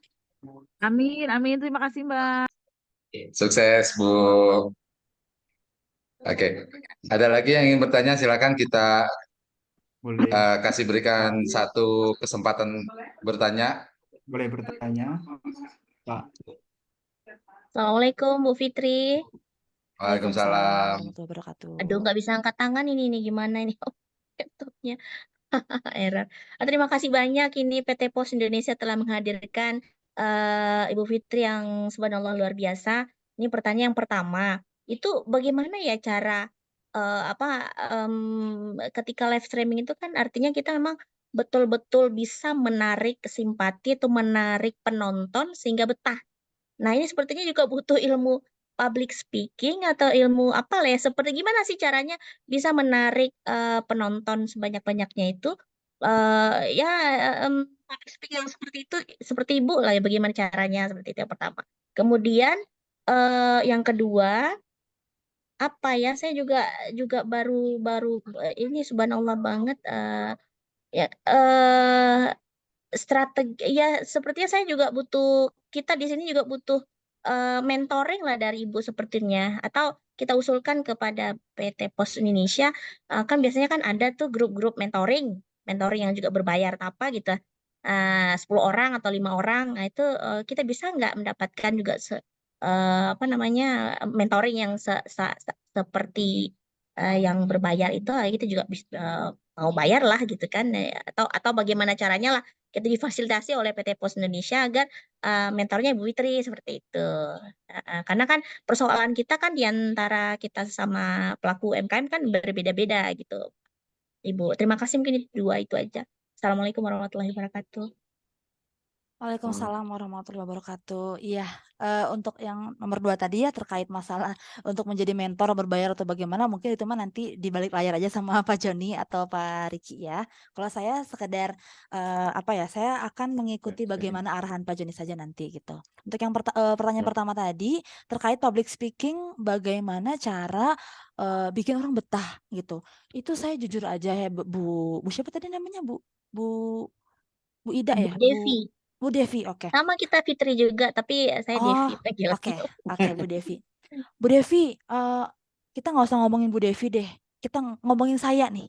Saya 13 tahun, tetap Bu, ketika dihadapkan dengan live streaming pada saat pertama kalinya, tentu saya trial and error juga gitu, nggak langsung serta-merta perfect dan sempurna, enggak. Saya juga trial error, saya juga ketika sebelum saya melatih pegawai saya gitu ya, kalau saya nggak live streaming, saya tidak pernah tampil di layar gitu, karena saya punya alasan sendiri kenapa saya nggak mau muka saya live streaming gitu, saya punya alasan pribadi gitu ya. Saya memberdayakan pegawai saya, kan itu saya yang latih ya Bu ya, dari public speakingnya, gimmicknya, strateginya, tempo bicara, ngeluarin apa aja senjata-senjata, semua saya yang ajarin, saya yang latih gitu. Nah itu saya gini Bu, Ibu nih live streaming gitu kan, dicoba dulu live streaming gini, kita lihat reaksi. Oh ternyata gini-gini aja, penjualan cuma segini, yang stay segini orang. Sudah, Ibu sudah mencoba hari pertama sudah tidak apa-apa. Langsung setelah selesai itu, Ibu langsung jalan-jalan tuh, scroll, lihat live streaming orang yang serupa. Contoh saya jual baju nih, saya cari pesaing saya yang jual baju. Oh dia kok rame, kok saya enggak gitu. Oh ternyata dia pakai aksesoris, di belakangnya ditaruh balon-balon kayak yang ulang tahun gitu. Jadi orang tuh berpikirnya ketika ngelewat, wah ada event apa nih, jangan-jangan bagi apa, terus orang ngeprint diskon 70%, saya mah nggak ngeprint pada saat itu gitu, di print tempel-tempel, jadi kan orang di layar tuh, wah apa nih, artinya sudah di situ sudah dua hal yang berbeda. Oh iya ini kekurangan saya, oke. Live kedua saya coba, saya tempel gini-gini, ternyata nggak berhasil juga nih misalkan. Ada, jadi semuanya itu butuh perjalanan, butuh dicoba dulu, dan situasi tentu akan berbeda gitu. Ketika misalkan situasi dulu dan sekarang tentu akan berbeda. Contoh kenapa? Gimana sih Teh Fitri bedanya gimana? Contoh, gini, dulu itu saya ngetrenin yang namanya impulse buying atau beli dadakan. Jadi nih, misalkan Ibu, saya live nih, sok 1 menit, keranjang 1 saya kasih harga setengah harga 50%, tapi cuma buat 10 orang. Ibu kalau menerapkan ini sekarang, orang reaksinya udah biasa aja. Beda sama dulu. Karena dulu saya pencetusnya, orang masih antusias, di-copy oleh yang lain. Jadi udah tidak eksklusif lagi gitu. Jadi ketika apa namanya, trik seperti ini diterapkan, tuh orang kayak, besok juga ada yang lain gitu. Di toko ini juga ada lagi gitu, nggak cuma semenit, sejam malahan gitu kan. Jadi artinya segala sesuatu yang tadinya kebaruan, itu akan jadi tidak baru dan tidak menarik lagi ketika sudah banyak di-copy. Artinya faktor waktu gitu. Jadi kendala yang akan Ibu hadapi nanti tentu akan berbeda dengan kendala saya kemarin-kemarin, karena saya lebih dulu terjun gitu. Artinya apa ya, saya pun sama, PR saya juga berat ya setiap harinya. Artinya ya memang kita butuh untuk diskusi terus, mempelajari orang gitu. Ya saya pun ibaratnya kan Bapak Ibu mungkin memandang saya berpengalaman. Saya pun memandang diri saya masih fakir ilmu, masih fakir akan experience. Saya pun memandang diri saya seperti itu. Artinya saya nggak pernah stop belajar gitu. Ketika saya di sela-sela beres conference, misalkan beres ngisi materi, saya langsung buka. Oh, pesaing saya nih dia udah mulai trik baru nih. trik ala-ala ini. Nah, saya akan mengkaji dan oke, ATM, amati, tiru, modifikasi. Saya akan ikutin, tapi saya modifikasi. Gitu, Yes. seperti itu. Jadi Wow. nggak tok di public speaking doang, tidak. Public speaking yes, tapi banyak bumbu-bumbu lainnya seperti itu. Iya, Ya, itu strategi penjualan itu. Keren. Bu Fitri keren ini. Oke, mantap, Makasih mantap. Bu Fitri. Ini ilmunya daging semua Pak John ya. Betul, seorang praktisi sudah mencoba bukan hanya teori tetapi sudah dipraktekkan, dampaknya ada kelihatan cuannya gitu ya Pak Riki. Betul, luar biasa. Makasih Mbak Oke. Fitri, Pak John. Oke, Pak John, mungkin karena keterbatasan waktu eh, untuk postpreneur kita hari ini sampai setengah 12 gitu ya. Mbak Fitri ada yang ingin disampaikan sebagai penutup? Oke, boleh. Sebagai penutup, sebagai closing statement dari saya, yang pertama saya ucapkan terima kasih kepada Pak Joni, Pak Riki sebagai PT Pos. Ini sebuah kegiatan yang luar biasa gitu. Mungkin Pak Joni sama Pak Riki mungkin tidak mendapatkan imbalan berupa komersial secara langsung atau bagaimana, tapi niat Bapak untuk mengadakan acara ini sangat-sangat mulia gitu ya, dan sangat luar biasa, apalagi bertahan 3 tahun gitu ya. Itu luar biasa dan semoga bisa ditiru oleh instansi-instansi lain, karena kalau bukan kita gitu ya, apalagi kita educator gitu ya, kalau bukan kita orang yang memberdayakan orang kita sendiri, kita akan kesalip sama orang Cina gitu, UMKM masukan dari Cina itu sekarang sudah menggerus UMKM kita gitu. Kemudian pesan untuk Bapak Ibu sebagai UMKM ya, saya tidak memposisikan posisi saya berbeda, tidak. Saya juga UMKM gitu kan. Saya juga UMKM sama seperti Bapak Ibu. Saya juga mengalami up and down ya, saya mengalami kadang naik, kadang turun, saya masih mengalami itu. Tapi yang pengen saya tekankan, Bapak Ibu jangan pernah berhenti untuk berusaha ketika Bapak Ibu omsetnya sepi, ketika buntu, apa istilahnya tidak menghasilkan laba yang besar, nggak apa-apa. Selama Bapak Ibu masih terus coba, tidak berhenti berusaha, karena apa? Karena semua itu bisa terjadi berbolak-balik. Artinya hari ini Bapak Ibu rugi, ternyata besok ketika Bapak Ibu udah belajar, mencoba, mengeksekusi, ternyata berhasil. Terus jangan pernah kehilangan ritme, karena sekali kita berhenti, udah ritmenya hilang. Dan sering amati pesaing-pesaing kita, seperti yang saya bilang tadi, amati, tiru, modifikasi, ATM ya, amati, tiru, modifikasi. Banyak-banyak nonton orang, banyak-banyak lihat cara orang berjualan, seperti itu ya. Akhir kata dari saya, terima kasih atas kesempatannya. Semoga kita bisa bertemu lagi di kesempatan yang lain. Mohon maaf apabila saya ada salah-salah kata, salah-salah berbicara. Assalamualaikum warahmatullahi wabarakatuh. Waalaikumsalam warahmatullahi wabarakatuh. Oke, Pak John, sebelum diakhiri mungkin boleh diberikan insight Pak, spill untuk yang postpreneur kita di Kamis depan Pak. Silakan Pak. Oke. Pertama sekali saya mengucapkan terima kasih banyak kepada Bu Fitri atas sharing ilmunya yang luar biasa. Mudah-mudahan ini mendapatkan keberkahan dan mendapatkan pahala yang besar buat Bu Fitri nih atas sharing ilmunya. Dan teman-teman antusias sekali tadi dari chatting dan pertanyaan juga sangat bisa dipraktekkan informasi yang disampaikan oleh Bu Fitri untuk para UMKM semuanya. Sekali Mbak Fitri, untuk ke depan bisa juga ngisi ya. Di bulan-bulan ke depan masih bisa terbuka buat Boleh. Bu Selama Fitri. nggak bentrok jadwal. Boleh. Iya. Oke, terima kasih buat teman-teman semuanya yang sudah hadir di webinar kita kali ini, 132 tentang tema strategi terbaik dalam mengintegrasikan media sosial dan platform e-commerce. Untuk topik di Kamis depan di jam yang sama, itu kita temanya tentang mind programming. Mind programming ini akan disampaikan oleh coach, para coach pelatih atlet lari Indonesia di SEA Games ya. Beliau akan menjelaskan tentang bagaimana memprogramming otak gitu ya, pikiran untuk mencapai target ya. Ini dikaitkan sama bisnis. Misalnya tentang target yang besar itu gimana sih mencapai target yang besar itu dengan mind programming. Ini sudah dipraktekkan oleh coach beliau Pak Basuki namanya. Silakan search di Google Basuki mind programming. Itu wah, ramai yang ikut pelatihan dan saya juga salah satu pesertanya. Dan saya ingin beliau hadir di sini gitu ya untuk buat teman-teman semuanya. Ini cocok nih Pak Riki buat para agen pos di seluruh Indonesia untuk bagaimana mereka bisa scale up untuk merubah cara pandang, cara melihat, cara untuk memahami dari sisi pribadi atau internal di tubuhnya, di pikirannya untuk mendapatkan target yang luar biasa. Itu sudah dicoba di atlet di SEA Games ya, beliau sudah praktekkan dan berhasil dapat medali emas. Itu tema yang luar biasa, saya rasa tema yang paling menarik buat para pebisnis ya untuk bisa mencapai targetnya.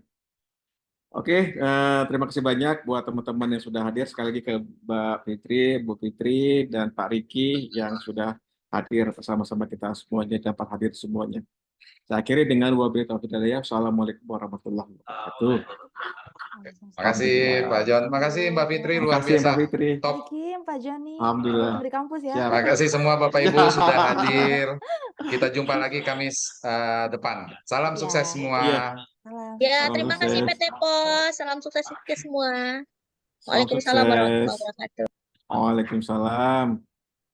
Lanjut buat tugas PR, Bu Fitri. Skopus, jangan lupa Skopus buat sidang.